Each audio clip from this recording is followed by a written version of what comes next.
better. Uh, anyone want to take bets now that it won't be? I'm checking the number. I saw that there was a decent amount of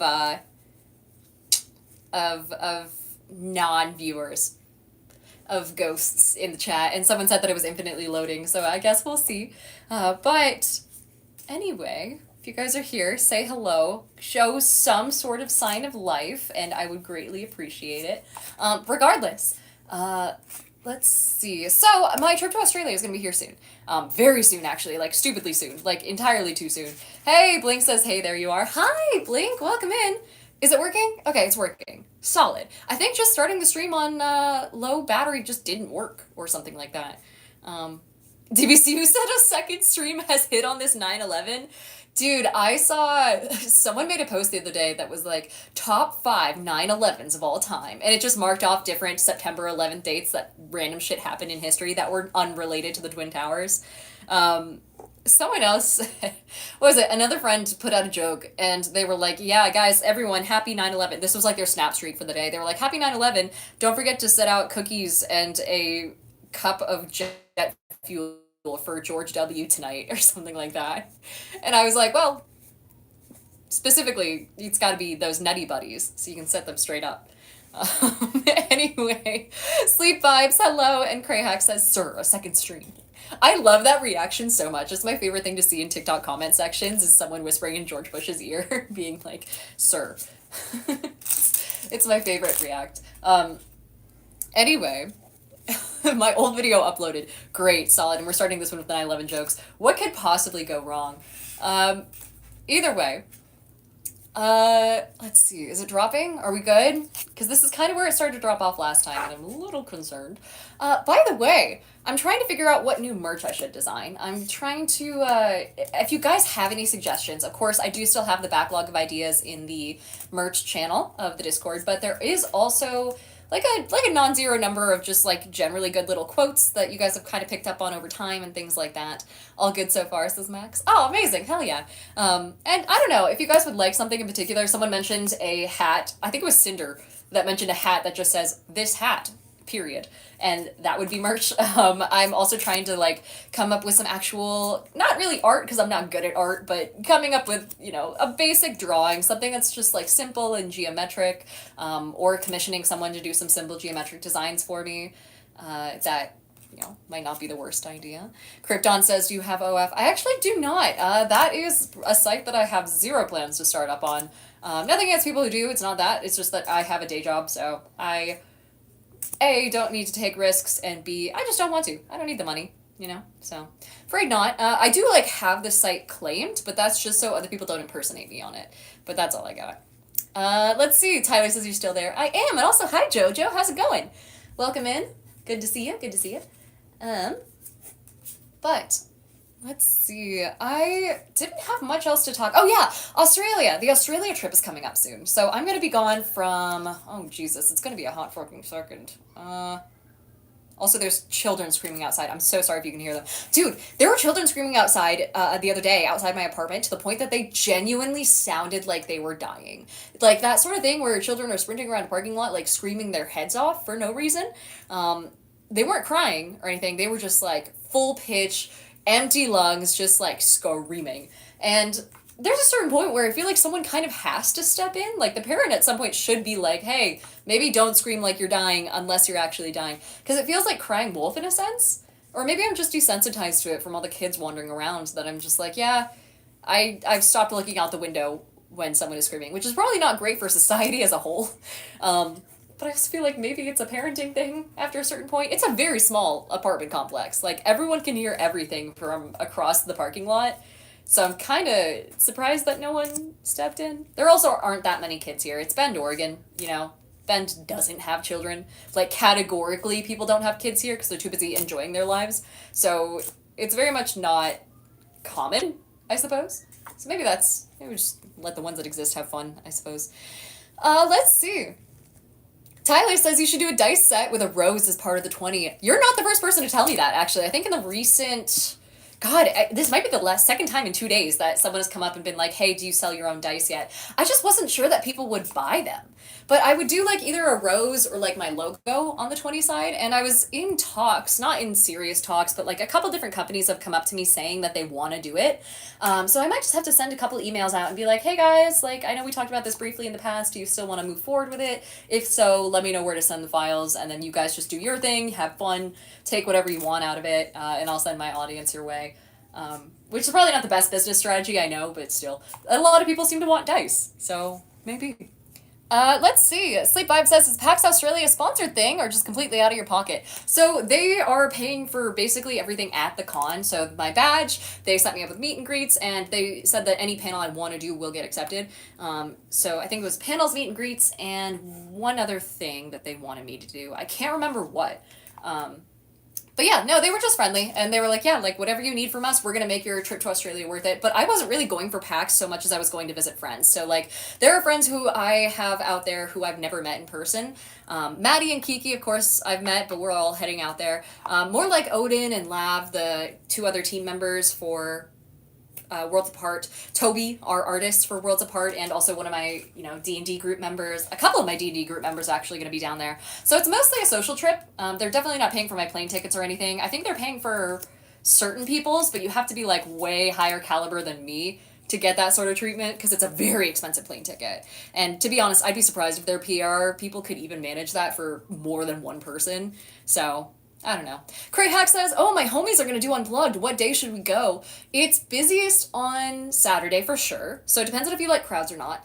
Sunday tends to be the day that there are sometimes sales, but again, don't bank on that because, sometimes people don't have sales or it's just not something that you should rely on, I guess, being a thing. But if you do want to spend money, Sunday is the best day to do it. Again, you do have the trade-off of the fact that things might sell out before you get to them, though. So that's the downside.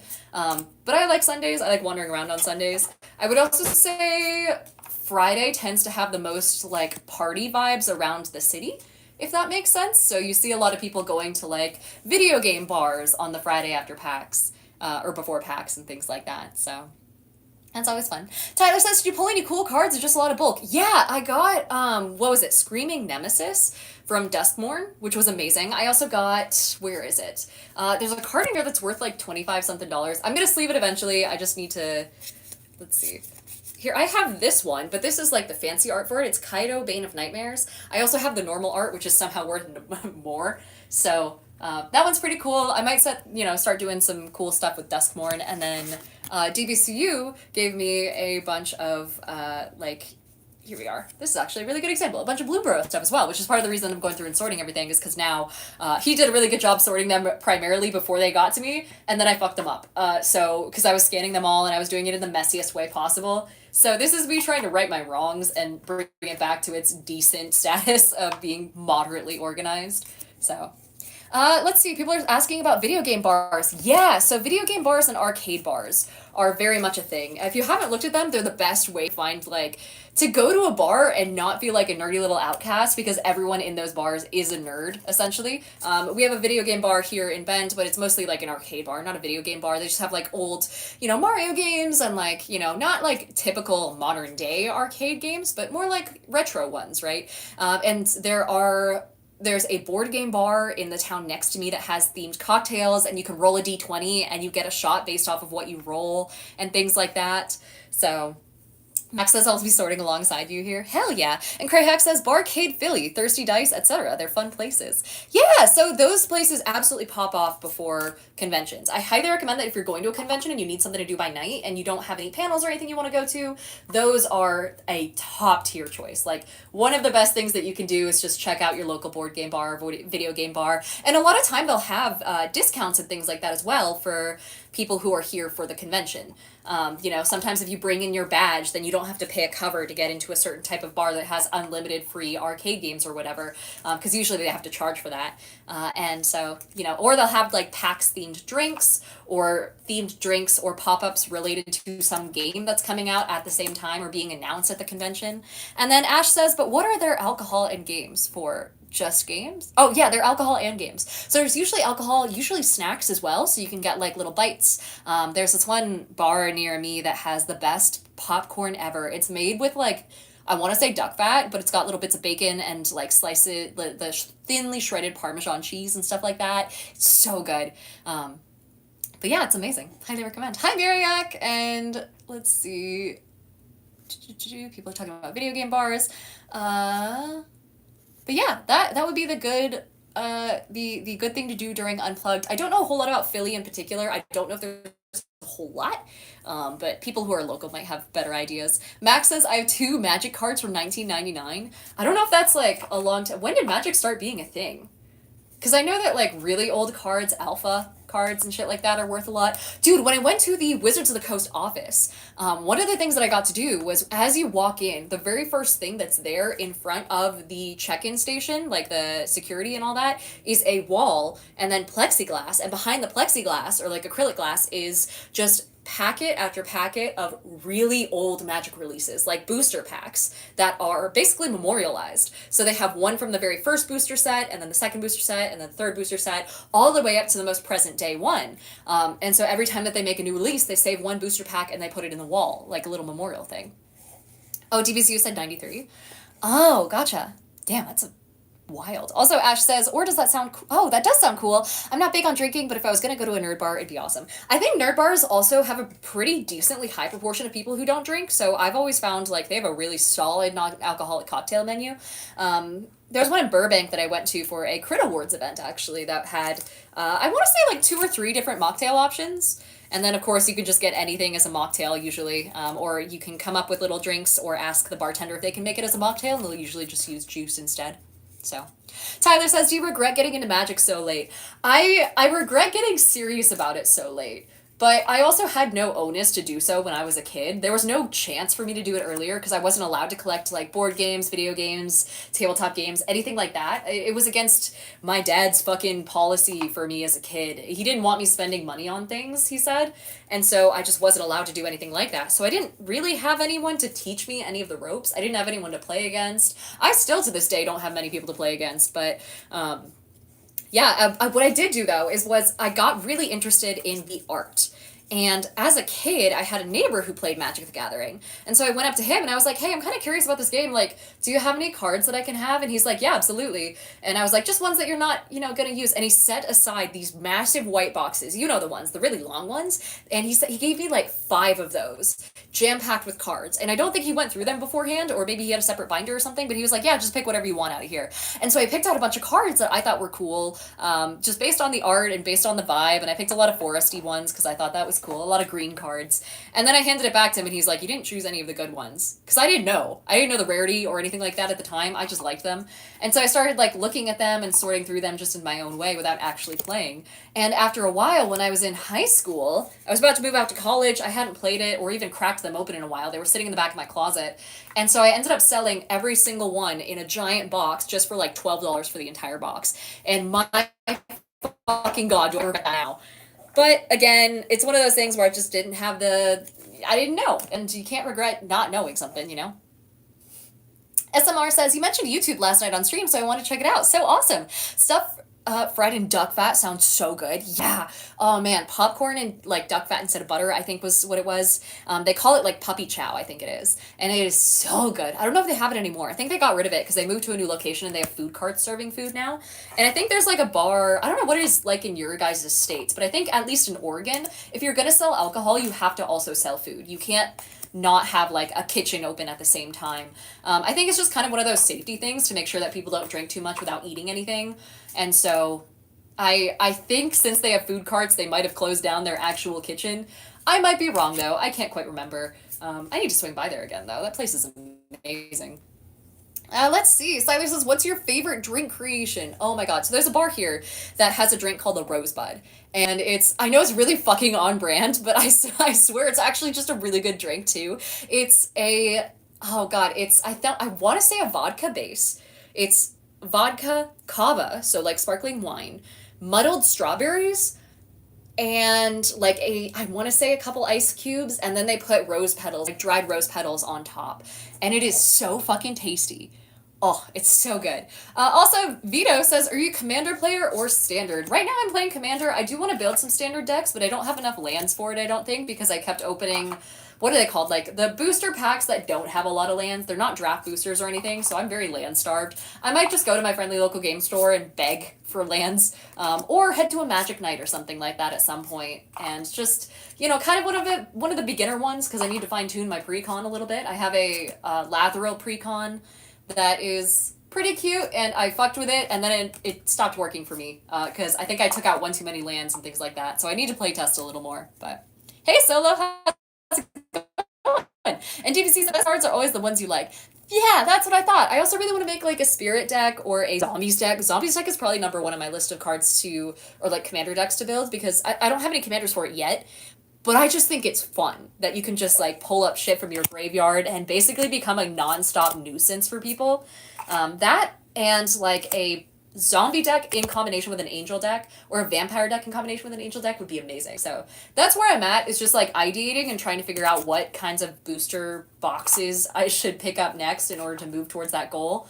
And then get a hold of some lands because some proper lands too. I have a lot of dual lands, but some normal ones. Um, I was gonna sneeze. Okay, we're good. Ash says, "Oh, that's weird. Puppy chow is like Chex Mix and powdered sugar." Also, I'm dyslexic, so sorry about my grammar. Nah, no worries. I've been on the internet long enough. I know what people are saying. Is yeah, I know that that's like a so puppy chow. At least I wasn't. That wasn't something I grew up with. I saw it when I was a kid at like. Is it like a holiday party thing, or is it like a year round thing? So because I never had that growing up, but it might also be just my family didn't do a lot of shit that normal families do growing up. Like there are so many foods that were so new to me when I got older. And puppy chow is premier amongst them for sure. I only learned what it was really late, but it might also be regional. Like I don't, maybe it's not an Oregonian thing. I don't know. I'm always surprised with the stuff that doesn't exist in Oregon that exists in other states, like toll roads. I had no idea how to fucking sort out a toll road when I was a kid or what one was. I still to this day just avoid them like the plague, you know? Either way. Let's see. Emily and Miles, thank you so much. Hello, hello. And Agnostic says it can help you sneeze if you look up. I heard if you jam your tongue to the roof of your mouth really hard, then that also stops the sneeze. Which I had to do so much, by the way. So for those who don't know, I had a nose job a little while ago. Check out the results. And this was back in college during COVID days. But they tell you, like when you get out of a nose job, they just say, hey, by the way, don't sneeze. And I'm like, what do you mean don't sneeze? And they're like, just don't. And I don't know if it would have ruptured something or if it just would have hurt a fuck ton, but I trained myself to not sneeze when I was a kid by just like focusing on something else around the sinus area. Someone said, I thought that was for brain freeze. I think it's for brain freeze too. I heard it for sneezing. Maybe neither. Maybe it's not actually a sneezing thing. I'm getting mixed up, but it worked for me. Let's see. Crayhack says puppy chow is popular around me. Yeah. Oh, also, let's see. Tyler says, what's your favorite D&D class and subclass? I just made Katniss Everdeen as a ranger, and I always like making them based off of books. Yeah, I've done that once or twice. I think my favorite overall, though, has to be definitely a druid. I'm kind of partial to the Circle of the Moon druid, but that's also because I haven't tried the new version of the Circle of the Moon, and I don't know how I feel about druid being split between, like, martial and magic so strongly. But also, I don't know. I haven't done super big amounts of research on it. But I know for the old, like, 2014 edition, definitely Circle of the Moon druid. I would do a Circle of the Moon druid every single fucking time if I could, but it'd get pretty boring after a while, you know? Let's see. Ash says, I was in Illinois, and it was a school party thing. Really? Someone actually made snacks for a school party? What the fuck? We only had, like, basic bitch chips, tortilla chips, and not even guacamole, just salsa. And not even good salsa, like canned salsa. Man. But, let's see. Oh, yeah, Vito says, if you're into angels, then maybe Kali of the Vast would be up your alley. I've heard that a lot. I also don't want to play something that's incredibly basic, though, or incredibly common, and I hear Kali of the Vast is basically an insta-win. I kind of want to do something that's not as easy, or not as, like, not as well-known, I guess. I'm a bit of a hipster. Grew up in Portland, so... let's see. SMR says, you're probably right. I think puppy chow was originally southern in the USA. Oh. And also, Muriac says repeating cabbage also helps prevent sneezing. Cabbage? Really? Also, let's see. Tyler says, I pinch my nose for sneezing. I heard that you can stop panic attacks, actually, by, like, just trying to press yourself against a wall and then pushing as hard as you can. I heard that was a thing. Zaz says the new druid kind of sucks. Really? I tried one out in multi-shot and it was pretty lackluster. Oh, damn. Stella says hi. Hi! And Kolji says, Circle of the Moon Druid needs more Sailor Moon. I don't know anything about Sailor Moon except for the fact that that one guy's kind of a little shit. What's his name? The dude with the cloak. Do they end up together? Because that's very they end up together coded. Anyway, let's see. Remember is here saying, oh wait, yeah. Speaking of Rogue, X-Men vibes, I think I might actually go as Rogue for Halloween. I'm not 100% sure yet, because again, the lore is very beyond me, and I'm not up to date on anything X-Men. And I feel like I'd be kind of a poser if I did, but at the same time, I kind of have the hair, and my next hair appointment, I just did one today. The next one got scheduled for the day before Halloween, so I feel like I kind of have to. Because that's when it'll be the most, like, vivid white, you know? So, I'll try and plan on that. I would have to get a hold of, God, I'd have to start shopping, like, now. But, still. Tuxedo Mask, yeah! What's his deal? Is his name just that because he just wears a tuxedo and a mask, or does he actually have powers? Or is he just some little shit? Do any of them have powers? Actually, I've never once looked at I know they have the transformation. I don't know anything else beyond that, though. This is kind of one of those, like, I never watched anything as a kid. Oh, here's that card that I was talking about. The fancy one. This one's worth apparently, like, $25 or something like that. But yeah, that's, since someone asked earlier if I got any nice pulls, that would be one. Oh yeah, Ash says, yeah, but I'm 32, so that might be why, and I was horrible about holding my sneezes. Yeah, I freaked out so much, both because of COVID at the time and because of the nose job I just had. I thought my nose would explode if I sneezed. I was so scared. I didn't sneeze for like 3 months afterwards because I just got so good at not doing it. Thank God it also wasn't around allergen season, and thank God that everyone wore masks, because you were so much less likely to sneeze if you didn't have shit flying up your nose all the time. So that made it quite easy. But, let's see. Trash says, well, I came in late, what are we doing? I'm just yapping. I'm sorting out some of the colors on my magic cards, but I do have to skedaddle here in just like a second, because I'm heading off to learn how to play Daggerheart. Has anyone played Daggerheart yet, by the way? I'm doing a little, like, intro learn to play session here in a moment, and I'm pretty fucking excited for it. Mostly because it's like one of those intro starter set type things where you don't actually have to know how to play the game going in. I did it with, the Free League game. It was the Walking Dead tabletop game. And so I kind of like it. It's a really efficient way to learn, time-wise and just actually getting a grasp of how the game goes wise. You don't have to build a character, you just show up with the dice, essentially, and then you're good to go.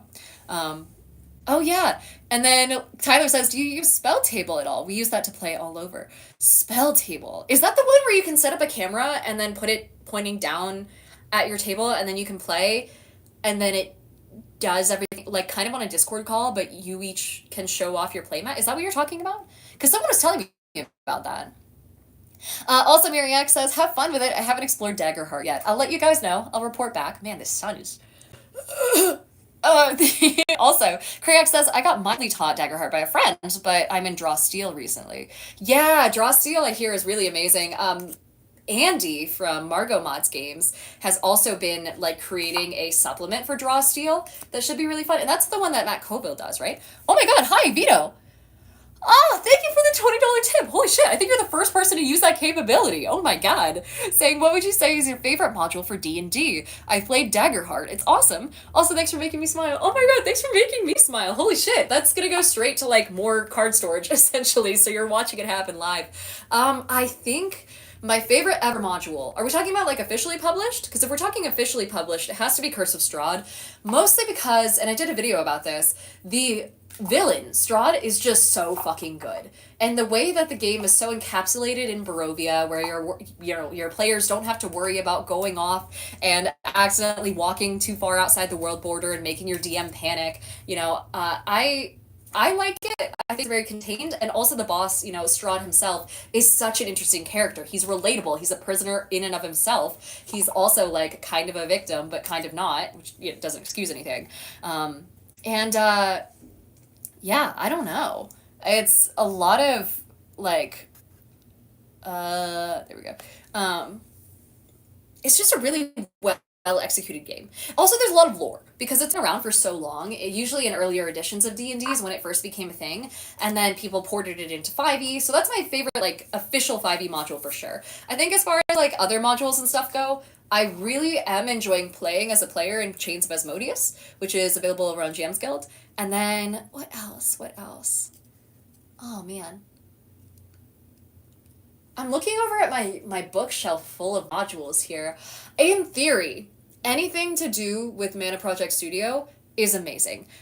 They've had like a module that was 1 through 20, essentially. It was levels 1 through levels 20 that is called Nightfell. And in it, it's very werewolf based. People have been asking me for werewolf based modules for a while, and that's always the one that I point them to because you can play as a werewolf based subclass, you can become a werewolf, you can destroy werewolves. Like, it's very choice based. And fucking 1 through 20 modules are so hard to find. It's very custom, very dark too. It's like more on the mature side. It's like one of those ones that I can't just like flip through on camera because it's got enough tits in the art that I would get like demonetized and shit like that. But it's really cool. That's one that I recommend. So, but yeah.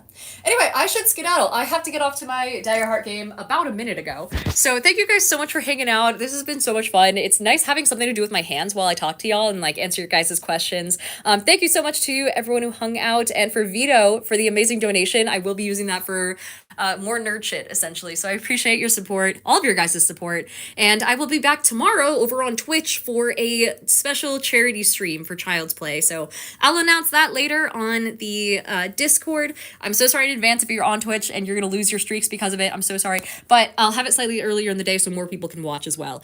So keep an eye out for all that. But in the meantime, I will see you guys later. Bye-bye.